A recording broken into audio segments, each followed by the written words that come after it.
Halos buong Dagupan City ang lubog ngayon sa baha. Bukod kasi sa pag-ulan dahil sa masamang panahon, nagpapabaha rin ang high tide.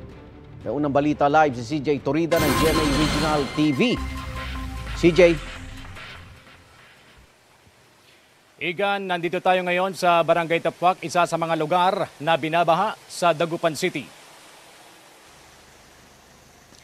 Nakatutok ang lokal na pamahalaan ng Dagupan sa sitwasyon sa iba't ibang lugar sa lungsod na nakararanas ng baha.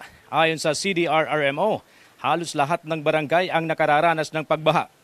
Punsod ito ng walang humpay na pag-ulan, pagbaba ng tubig mula sa bundok at upland municipalities na sinasabayan pa ng high tide. Kaya kahapon, sumulat si Mayor Belen Fernandez sa Sangguniang Panlungsod upang ideklara ang state of calamity sa Dagupan. Nakalagda ngayong araw ang special session ng Konseho.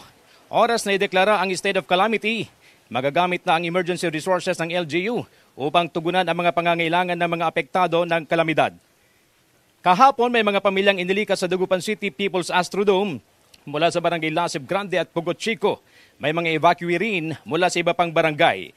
Sa buong Pangasinan, Igan, abot sa mahigit 787 pamilya o katumbas ng mahigit 2,463 individual ang inilikas base sa tala ng PDRRMO. Bukod sa Dagupan City, 13 pang bayan ang binaha. Base yan sa 5 a.m. data ng PDRRMO. Igan, wala pa ring pasok sa Dagupan ngayong araw at ng buong Pangasinan. Samantala, sa mga oras na ito, Igan, ay nakararanas tayo ng panakanakang pag-ambon dito sa lungsod ng Dagupan. Balik sa iyo, Igan. Maraming salamat CJ Torida ng GMA Regional TV.